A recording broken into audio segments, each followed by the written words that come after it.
నమస్తే, welcome to you. నేను మీ Rajesh. So Telangana రాజకీయాల్లో ప్రస్తుతం కేటీఆర్ పాదయాత్ర అనే అంశం హాట్ టాపిక్గా కొనసాగుతుంది. సో ఇప్పుడు ఆయన ఎప్పుడైతే అరెస్ట్ చేస్తే కూడా జైలుకి వెళ్ళి యోగా చేసి మరి పాదయాత్ర చేస్తానని ఆయనే స్వయంగా చెప్పినటువంటి నేపథ్యంలో ప్రస్తుతం పాదయాత్ర ఎప్పుడు ఉంటుంది, ఎట్లా ఉంటుంది, ఎక్కడి నుంచి మొదలవుతుంది అని అనేక ప్రశ్నలు ఇవాళ అందరి మదిలో మెదులుతూ ఉన్నాయి. కానీ తాజాగా ఒక అంశంతో క్లారిటీ వచ్చినట్టుగా స్పష్టంగా తెలుస్తోంది. ఈ సందర్భంగా కేటీఆర్ పాదయాత్ర ఎక్కడ మొదలు పెట్టబోతున్నారు, ఎలా ఉండబోతుంది, చేస్తే ఎవరికి లాభం, అధికార కాంగ్రెస్ పార్టీ ఉక్కిరిబిక్కిరయ్యే అవకాశాలు ఏమన్నా ఉంటుందా పాదయాత్ర ద్వారా, మరి మైలేజ్ ఎంత వచ్చే అవకాశం ఉంది, మీ అభిప్రాయాన్ని కామెంట్స్ రూపంలో తెలియజేయండి. సో మ్యాటర్లోకి వెళ్తే కేటీఆర్ పాదయాత్ర ఎలా మొదలు పెట్టాలి, ఎక్కడి నుంచి మొదలు పెట్టాలి అన్న ప్రశ్నలకు ఎట్టకేలకు ఆన్సర్ దొరికిందా అంటే అవుననే సమాధానం వినిపిస్తోంది. ఎందుకంటే ముందు హైడ్రాపై పోరాటం కోసం పాదయాత్ర చేయాలనుకున్నారు. తర్వాత మూసీ అంశం ఇవాళ ప్రతిపక్షాలకి బీఆర్ఎస్ పార్టీకి దొరికింది. ఇక ఇప్పుడు అనుకోకుండా లగచర్ల అంది వచ్చింది బీఆర్ఎస్ పార్టీకి. సో ఇప్పుడు లగచర్ల దాడి ఘటన సంగతి ఎలా ఉన్నా అక్కడ ఫార్మా క్లస్టర్ ఏర్పాటును వ్యతిరేకిస్తూ రైతుల పక్షాన పోరాటం చేయాలని బీఆర్ఎస్ పార్టీ భావిస్తోంది. రాష్ట్ర వ్యాప్తంగా పాదయాత్ర చేసేందుకు కూడా కేటీఆర్ రెడీ అవుతున్నట్లుగా తెలుస్తోంది. సో ఇప్పుడు సీఎం రేవంత్ రెడ్డి సొంత ఇలాకా అక్కడ కొడంగల్ నియోజకవర్గం నుంచి కూడా రైతు యాత్ర స్టార్ట్ చేయబోతున్నారా అనే చర్చ జరుగుతోంది. అక్కడి నుంచి తన పాదయాత్ర మొదలు పెట్టాలన్న ఆలోచన వెనుక ఉన్నటువంటి స్ట్రాటజీ ఏంటి అంటే కేటీఆర్ స్ట్రాటజీ యొక్క ఏముండబోతుంది హిడెన్ ఎజెండా అని చూస్తే కాంగ్రెస్ సర్కార్ మీద అంశాల వారీగా పోరాటం చేస్తూ కూడా బీఆర్ఎస్ రాష్ట్ర వ్యాప్తంగా ఆందోళన చేస్తోంది. రేవంత్ సర్కార్ అమలు చేస్తున్నటువంటి సంక్షేమ అభివృద్ధి కార్యక్రమాల నుంచి మొదలు హైడ్రా కూల్చివేతలు కానీ లేదంటే మూసీ ప్రక్షాళన అంశాల వరకు కూడా అన్ని విషయాల్లో రేవంత్ సర్కార్ గులాబీ నేతలు ఆ ప్రభుత్వాన్ని నిలదీస్తున్నారు. ఇట్లాంటి సందర్భాల్లో కాంగ్రెస్ ప్రభుత్వానికి డిసెంబర్ 9తో ఏడాది కాలం పూర్తయిపోతుంది ప్రభుత్వంలోకి వచ్చి. ఆ తర్వాత గులాబీ బాస్ కేసీఆర్ రంగంలో దిగుతారని కూడా ప్రచారం జరుగుతోంది. మరి రేవంత్ ప్రభుత్వం వైఫల్యాలను ఎండగట్టేందుకు ఇప్పటికే కేసీఆర్ అనేక ప్రణాళికలు కూడా సిద్ధం చేస్తున్నారనే ప్రచారం జరుగుతోంది. సో ఇప్పుడు కేసీఆర్ ఈజ్ బ్యాక్ అనే మూమెంట్ కోసం బీఆర్ఎస్ శ్రేణులంతా కొంత ఆతృతగా ఎదురు చూస్తున్నాయి. అయితే ఇట్లాంటి సందర్భాల్లో లగచర్ల ఇష్యూ బీఆర్ఎస్ కు రాజకీయంగా అంది వచ్చినట్లయిందనే టాక్ ప్రధానంగా వినిపిస్తోంది.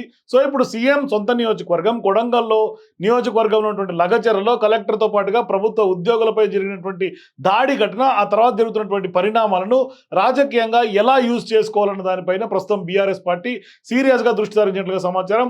మరి సీఎం రేవంత్ రెడ్డి సొంత నియోజకవర్గమైనటువంటి కొడంగల్లో ఇండస్ట్రియల్ కారిడార్ ఏర్పాటులో భాగంగా ఫార్మా క్లస్టర్ నెలకొల్పేందుకు కొంతకాలంగా భూసేకరణ జరుగుతోంది. అయితే స్వయంగా సీఎం రేవంత్ రెడ్డి ప్రాతినిధ్యం వహిస్తున్నటువంటి నియోజకవర్గం కావడంతో కొంత పెద్దగా ఇబ్బందులు ఉండకపోవచ్చని, జనాల నుంచి వ్యతిరేకత రాకపోవచ్చని బీఆర్ఎస్ పార్టీ నేతలు కూడా మొదట భావించారు. అయితే లగచర్లలో ప్రజాభిప్రాయ సేకరణకు వచ్చినటువంటి వికారాబాద్ జిల్లా కలెక్టర్తో పాటుగా ప్రభుత్వ ఉద్యోగులపైన కూడా స్థానిక రైతులు దాడికి తెగబడినటువంటి పరిస్థితి, పెద్ద ఎత్తున దాడులు చేశారు, తరిమి కొట్టారు. దీంతో ప్రభుత్వంతో పాటుగా ప్రతిపక్ష బీఆర్ఎస్ కూడా అలర్ట్ అయింది.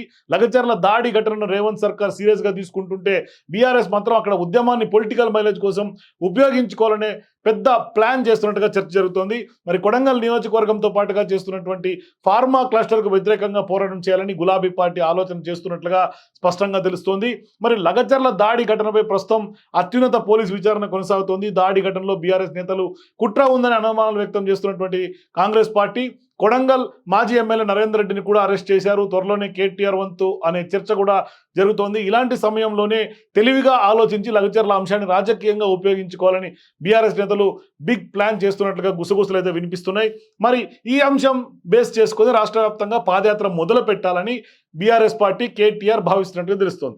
అదేదో సీఎం రేవంత్ రెడ్డి సొంత ఇలాకా కొడంగల్ నుంచే మొదలు పెడితే ఎలా ఉంటుందన్న ఆలోచన కూడా ఇవాళ ప్రస్తుతం కేటీఆర్ చేస్తున్నట్టు తెలుస్తోంది. ఫార్మా క్లస్టర్ ఏర్పాటుకు వ్యతిరేకిస్తున్నటువంటి గ్రామాల రైతులకు మద్దతుగా పాదయాత్ర చేస్తే ఎలా ఉంటుందన్న దిశగా కేటీఆర్ ఇప్పటికే బీఆర్ఎస్ పార్టీ నాయకులతో సమాలోచనలు చేస్తున్నట్లుగా తెలుస్తోంది.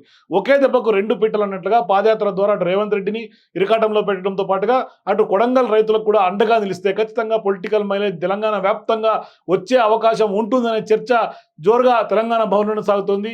సో ఇప్పటికే ఈ కార్ రేస్ నుంచి ఇప్పుడు లగచర్ల వరకు కూడా ఏదో ఒక కేసులో తనను ఎప్పుడైనా అరెస్ట్ చేస్తారని కేటీఆర్ భావిస్తున్నారు. ఆ దిశగా వరుసగా ప్రకటనలు చేస్తూ రేవంత్ రెడ్డికి సవాల్ విసురుతున్నారు. అయితే లగచర్ల ఘటనలో తనను అరెస్ట్ చేస్తే అది తనకు పార్టీకి అడ్వాంటేజ్ అవుతుందనే భావనలో ఆయన ఉన్నట్లుగా తెలుస్తుంది. అదేదో కొడంగల్ పాదయాత్రలోనే జరిగితే రాజకీయంగా కలిసి రావడంతో పాటుగా జనంలో సింపతి ఫ్యాక్టర్ కూడా వర్కౌట్ అవుతుందని కూడా కేటీఆర్ ఆలోచిస్తున్నట్టుగా చర్చ అయితే జోరుగా సాగుతోంది. మరి కొడంగల్ నుంచి పాదయాత్ర వ్యవహారంపై ఇప్పటికే ఒకరిద్దరు నేతలతో కేటీఆర్ చర్చించారు. 1-2 రోజుల్లో పూర్తి కార్యాచరణ ప్రకటించబోతున్నట్లుగా కూడా తెలుస్తోంది. సో ఇప్పుడు కొడంగల్ నుంచి కేటీఆర్ పాదయాత్ర మొదలు పెడితే తెలంగాణ రాజకీయం మరింత రసవత్రంగా మారే అవకాశం ఉంటుంది. కొంత తెలంగాణలో సీన్ చేంజ్ అయ్యే అవకాశం ఉంటుంది. రాజకీయంగా కొంత ముఖ చిత్రం మారే అవకాశం ఉంటుంది. బీఆర్ఎస్ పార్టీకి ఎవరు అవునన్నా కాదన్నా ఇప్పుడున్నటువంటి సిచ్యువేషన్స్ నేపథ్యంలో కొంత ఖచ్చితంగా మైలేజ్ ఖచ్చితంగా యాడ్ అయ్యే అవకాశం ఉంటుంది. మరోవైపు పెద్ద ఎత్తున సింపతి కూడా వర్కౌట్ అయ్యే ఛాన్స్ ఉంటుందంటున్నారు పొలిటికల్ పండిట్స్. సో మీరు కూడా కేటీఆర్ పాదయాత్ర చేస్తే కొడంగల్ నుంచే స్టార్ట్ చేస్తే ఎంత మేర కేటీఆర్కి మైలేజ్ వచ్చే అవకాశం ఉంటుంది, మరి పొలిటికల్ మైలేజ్లో భాగంగా సింపతి ఎంత మేర వర్కౌట్ అవుతుంది? మీ అభిప్రాయాలు కామెంట్స్ తెలియజేయండి. For more videos please watch #.